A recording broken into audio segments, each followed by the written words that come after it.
So if you are going to come out of this financial problem, then the kind of information that you acquire has to be a specialized information that will help you to come out of financial crisis and poverty. And that is the information that will lead you to riches and wealth. So it is not just any other information. And that's why King Solomon says it is the key thing, it is the primary thing, it is the backbone, it is the principle. Are we together? So that is what we need. So all of us, we are supposed, after this place, we have been encouraged that we are going to seek and search information that talks about entering into the space of financial freedom, entering into the space of riches and wealth. Because that is the key thing. The key thing is not looking about money, for money. The key thing is pursuing this information. It is pursuing this information. That is the key thing. Now, let me read in Message Bible version. That is from still Proverbs 4:7. And let us listen, all of us. Message version says that above all and before all, listen to this. Above all and before all, do this, get wisdom.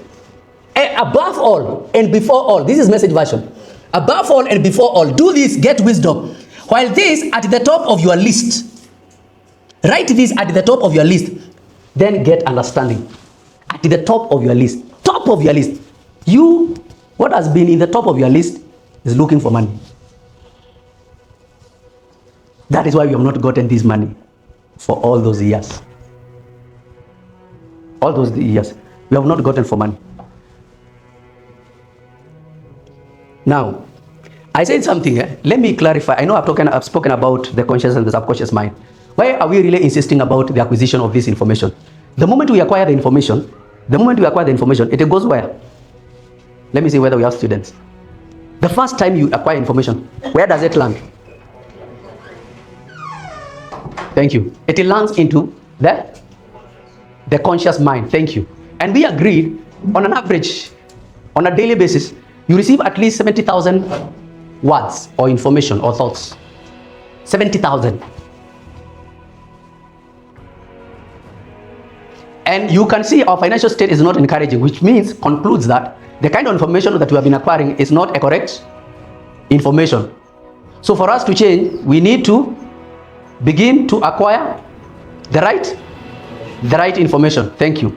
Now, we said there are two things, conscious, subconscious. Now, the superconscious is just meant to execute.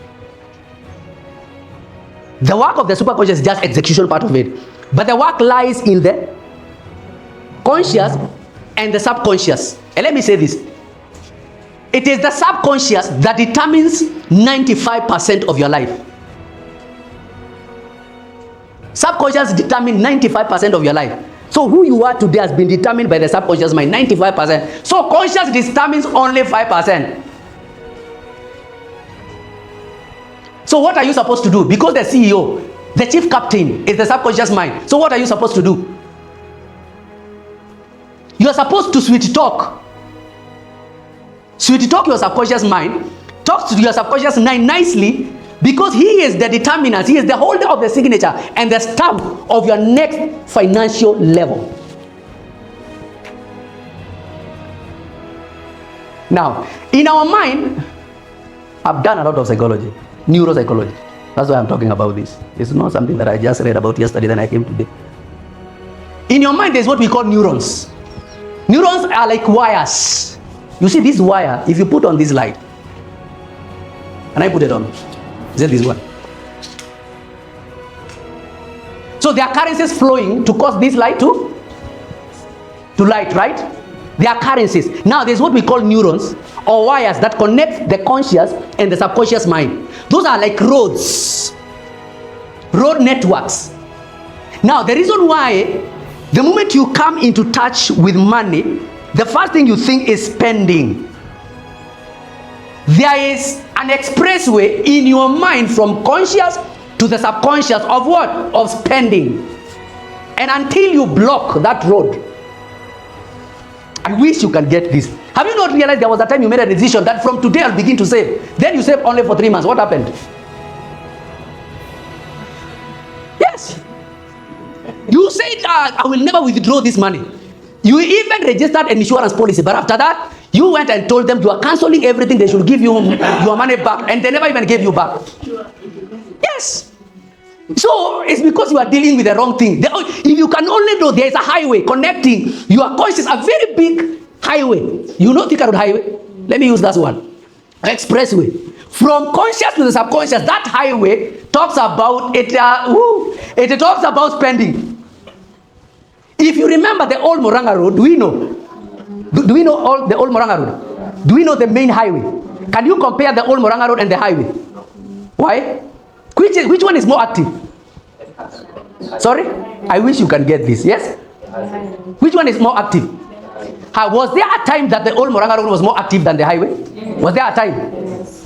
Why? It was the only road. The reason why you spend, you think of holidays, you think of buying things, that you can go to Nairobi from my avenue, uko juu hadi uko chini. It's buying things. There is a big highway of spending. There is a big highway of just buying things. Many people don't. It's my prayer that you understand what I'm saying. Because if you don't block the road that leads you to wastage of money, being a spendthrift, even if we take 10 years, speaking about the same thing. Now you need to deactivate. You see how the old Moranga Road, I'm using this because we understand the road. If all we can deactivate the spending road in our mind, just like the old Moranga Road, and now create a new highway. Yeah, like the Thika Road super highway. Then you'll begin to save and to invest without problems. Because they are neurons. Those neurons are road networks that connect the conscious and the subconscious. So we need to block the roads. The moment you block, create a new road. Let me say this. Is that easy to create a new road? When they were creating Thika Road Superhighway, they brought what? Bulldozers. What else? And all of them were diesel machines. Did you see a petrol machine? Why? It is hard to create a new road. It will not be easy for you to start a saving journey. If I tell you it will be easy, it will be a lie. It will be so hard, and that is why last time, the moment you began to save, you realized after 3 months you cancelled and withdrawn everything. And you went and spent everything. But for the last 13 years, it's not the problem is in your mind. It will not be easy, my good friends. Inakuasha Sam, you feel like I want to withdraw this money. Because this money will determine your next capital. Ya kuanzisha biashara, ya buy that land, building this home. But now, the enemy is spending, it is coming for this money that is meant to start your business. When will you ever rise up? But now, because it is started by awareness, understanding the genesis of the problem, saving will not be easy for me. It's just like, building a new road. You need bulldozers. We need big machines and strong machines. That is what you need. And that is what you need to build a saving habit, an investment habit, and the mindset of millionaires and multi-millionaires. It's because they understood. Simon, are we together? It's because they understood. But now it is your responsibility to block the road that has been causing you to just be a spendthrift. Block that road completely. Even when the friends call you, tell you that I need 2K urgent. 2K. Have you realized that ikifika tarehe 15, 20, kuna watu wanakupigia nitumie 2K urgently? Urgently. They spent everything. They have come for you now.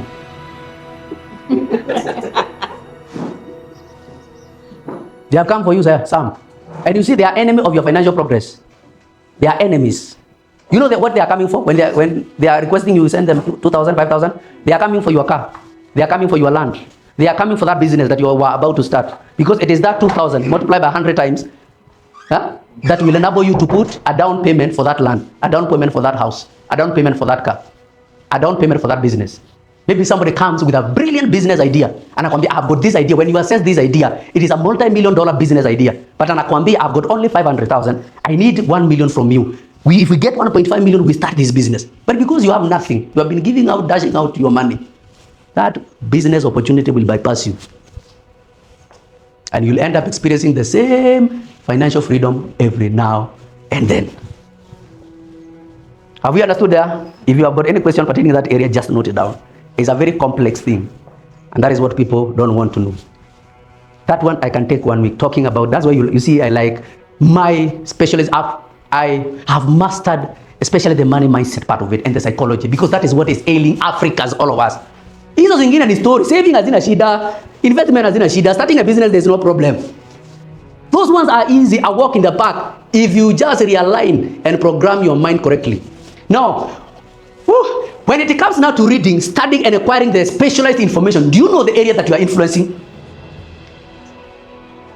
You know what you are doing? You are deactivating the neurons, the highways of spending. How you deactivate now the highways is by introducing a new road in form of reading and studying. And that is why it is hard for so many to read and study. That's why it is said, if you want to hide anything from an African, put what? Put in the books. Because the only way to deactivate that road of spending is introducing a new road. Thika Road Superhighway, to deactivate the old Moranga Road, introduce a new road. And the only way to introduce it is by deactivating the other old road. By reading and studying. When you read and study, listen to audio programs. Listen to the likes of Nick. What I'm doing today, I'm reconstructing new roads in your mind. New road, new ones. New. That will lead to new destinations. New destinations of financial freedom, riches and wealth. Because something else that I'll talk about it, that financial freedom, riches and wealth, it is a place. It is somewhere. Though it is not a geographical location, but it is a state that you need to travel. You need to navigate to that place, but you need a certain path. But that path does not exist. You tried to save, to invest, to start a business, to generate a business idea, but those neurons, those pathways do not exist. They do not exist. And the only way, that's why Solomon, the wisest man that ever lived, said wisdom is the principal thing. Therefore get wisdom. With all thy getting, get understanding. You want financial freedom? You want riches? You want wealth? Deactivate the old pathways that lead to spending, and now introduce new pathways by reading, studying, acquiring the information. Because if you don't acquire, forget. Even if you take 17 years, forget about it. I'm telling you out of experience. I'm telling you, there was a time I could read from 8 a.m. in the evening, 8 a.m. in the morning, till 12 in the midnight, not knowing what I was doing. It is today that do you think these things I'm talking about I learned about yesterday?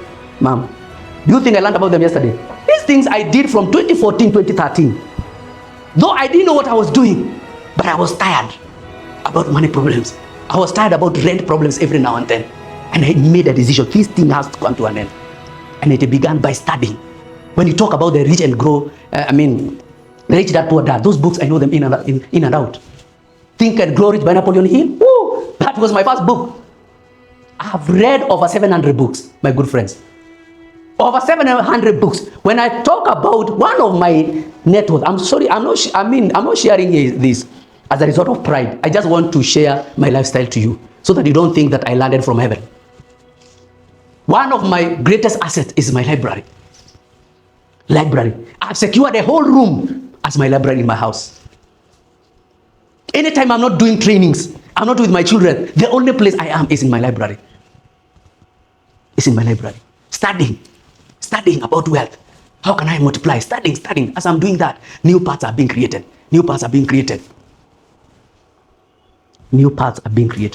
That is the secret. My good friends, that's the secret. Invest in your mind, knowing that I'm creating a new pathways that will lead me to riches and wealth. The reason why I've been struggling, those paths don't exist. You see, you will struggle. If you try to pass here into the other side, you will struggle because there is no path. There's no road. You are forced to do what? And you see, because now this new road that you are trying to create of saving, investing, and generating new, it is a new thing. There's a temptation of going back to the old road. Because you have, there are mountains, there are rocks, there are stones. It is hard. And that is why we need bulldozers. You do it is hard for you. So if you are not careful, if you don't know what you are dealing with, there will be a temptation to go back to the old road or spending again, going for baby showers, going for road trips, and going for holidays, even if you know you are still broke and struggling financially. Because it is one of the easiest roads. It is easier. Is it a problem to use Thika Road Highway? It is one of the easiest. Even for a new learner, in terms of driving, it is one of the easiest. But the old one, a lot of bumps. Highway, there is no bumps. Have you not realized? Expressway, there is no bumps. But in the two-way traffic, there's a lot of bumps. The old Morangaro, there's a lot of bumps. So there will be a lot of bumps, metaphorically, when you try to install a new culture of walking into the space of riches and wealth. It will not be easy. Mom, it will not be easy. Can you imagine all those years you have been working and now you're introducing a new journey? Simon, that's why kunaambianga samaki mkuja angali mbichi. Though it's never too late for you, you can still make a decision. The founder of KFC, Kentucky Fried Chicken, he's called who? I have to challenge you so that you become readers. It's called who? He's called who? Yes? He's called Colonel Sanders.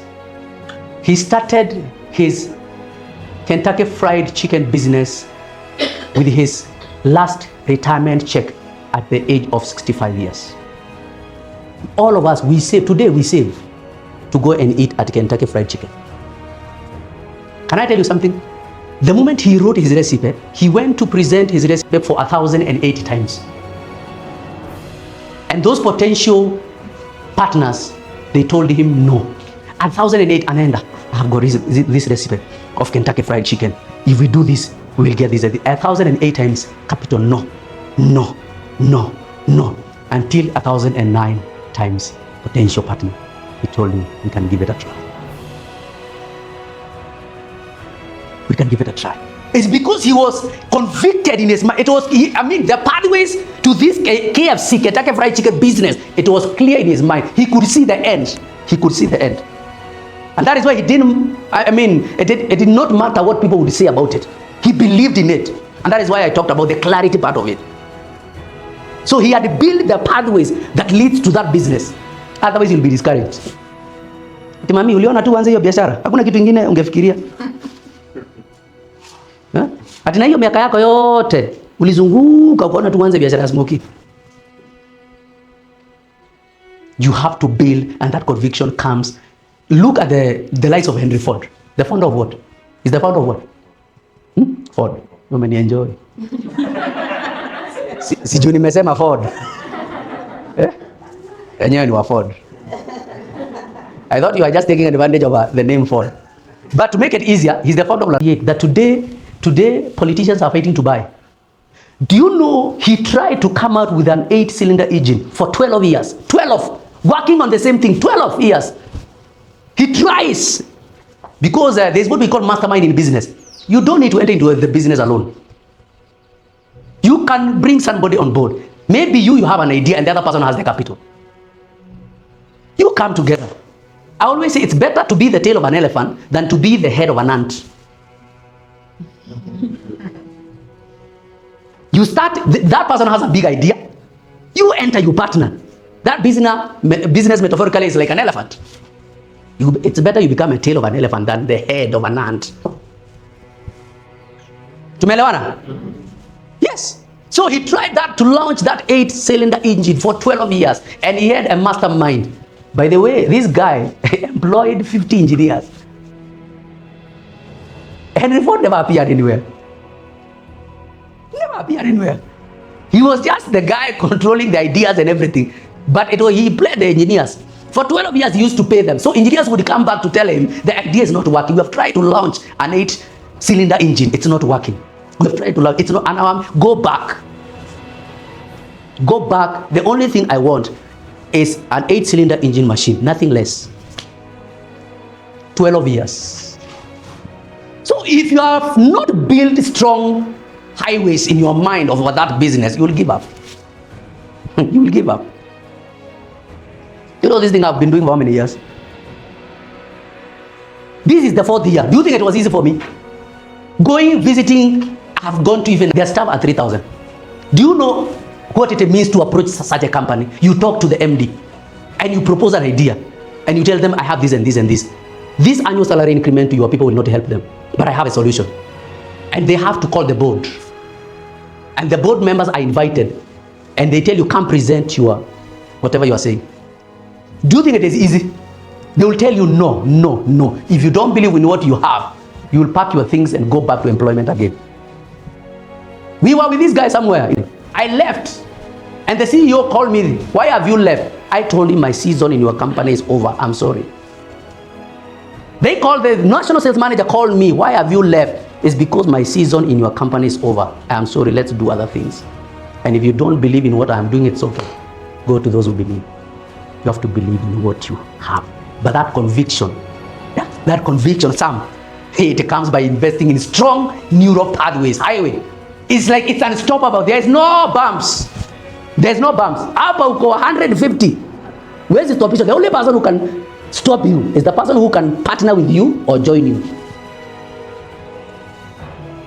If we are going to become people of great influence and impact in this life, it begins investing in that part. I will not talk about the saving, because I know even if I talk about the savings, and the wiring in your mind is a wrong wiring. Wiring ni mbaya. Wiring ni mbaya. So we deal with the wiring first. To connect wire vizuri. Hizo zingine zitakuwa walk in the park. I assure you. Some hizo zingine saving, investment, because you understand, you have built the park, it will be a walk in the park. That is why those people who are avoiding the financial literacy, that is why the greatest investment today when you are beginning, it is investing in yourself. It is one of the greatest investments with the highest returns ever. Investing in yourself, investing in your mind. Information. Now, let me say this. Is my time over? Don't worry. Whatever I'll say today is what God wanted me to say. But I can assure you at the end of it, I will not be out of words, I will be out of time. Now, we agreed information graduates from the conscious to the subconscious, right? Are we together? Now, subconscious mind determines 95% of your financial success. Are we together? 95%. Which means you have to sweet talk what? How do you sweet talk? You remember when you were sweet talking that girl, Nicholas? You remember? Nakumbuka venye ulimwambia? Yes. That's how we need to sweet talk our subconscious mind. Because can you imagine, anadetermine 95% Sam. Yeah? Si inabidi utafute lugha yote. Lugha yote. Now, there has to be a file, a software in the subconscious mind that guarantees and produces the results of riches and wealth. A file, stroke a software that guarantees riches and wealth in the subconscious mind. Now, Ephesians 3:20 says, what does it say? For I can do exceedingly, abundantly, above all that you may think. Thank you. Perfect. Thinking, there's thinking and imagining. I like you know the scripture. That's why I say it's not about quoting scriptures.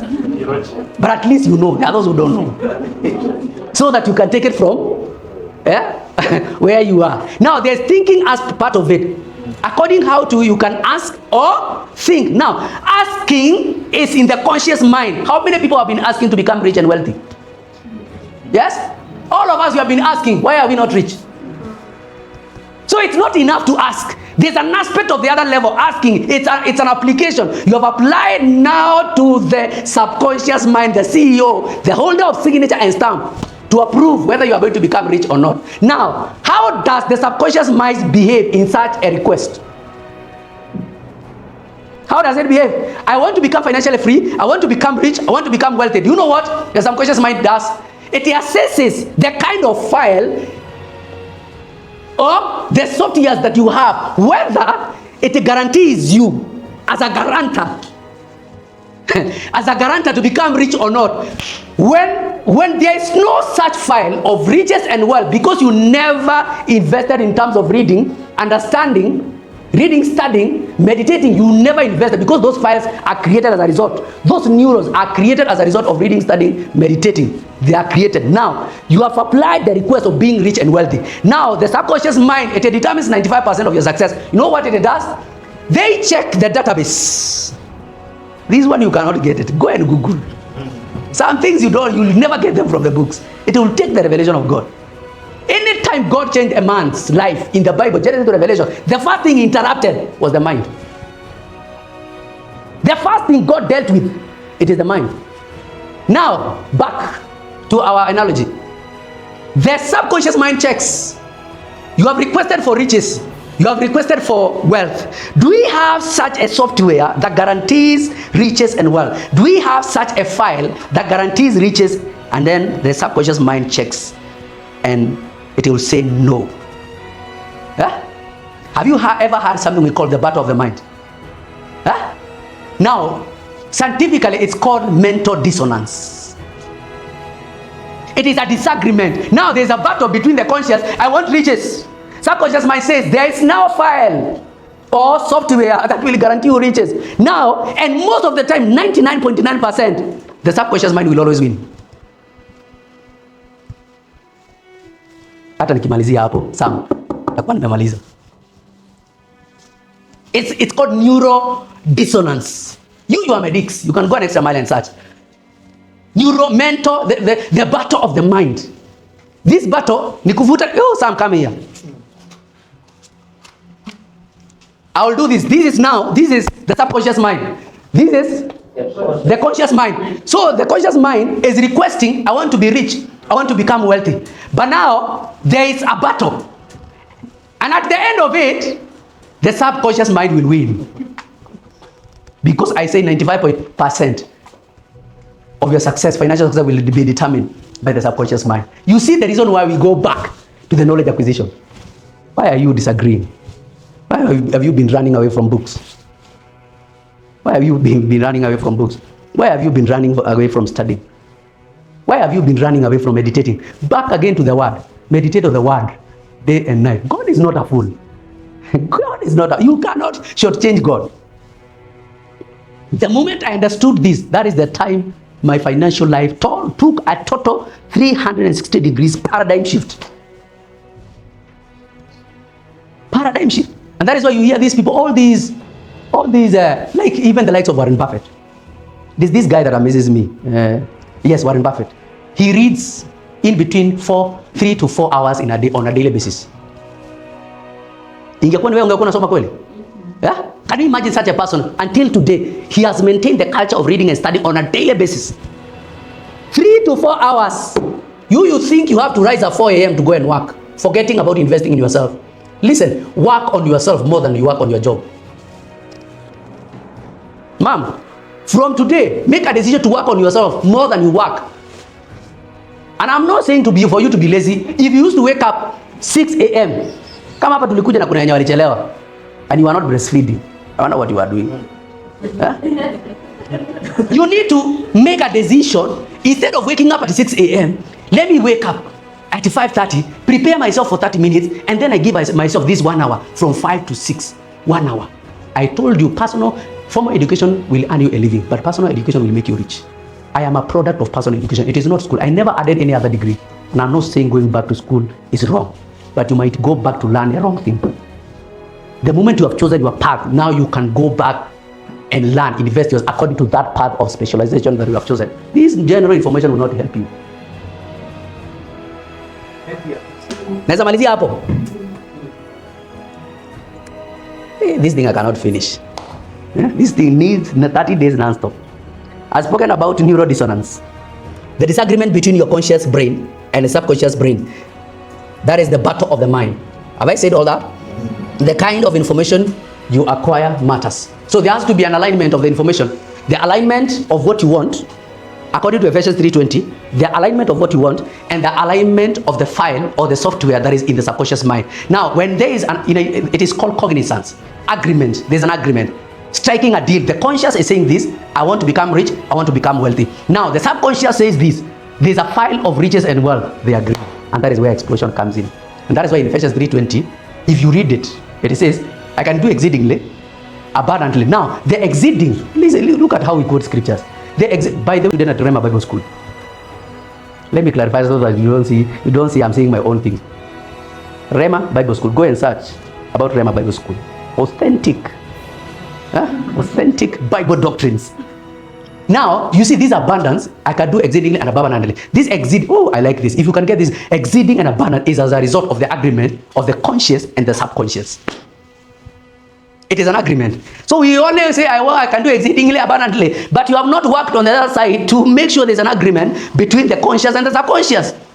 So that that agreement will produce an explosion. It's like we have agreed. Whether they like it or not, you are going to become rich. We have agreed. Whether they like it or not, you are going to become wealthy. And that is the story, is in Genesis chapter 11 verse 1. The Tower of Babel. God had to come down to inspect. Because whatever conscious and subconscious mind have agreed, it has to come to pass. It will just be a matter of time. And that is why, I will not quote a lot of scriptures. I'll quote them next time. The Bible says, there's a place in the Bible, I don't want to quote that scripture. The Bible says, and Abraham staggered not against the promises of God in his mind. Staggering. Do you know? Staggering. You understand? Yeah? This is Abraham staggering.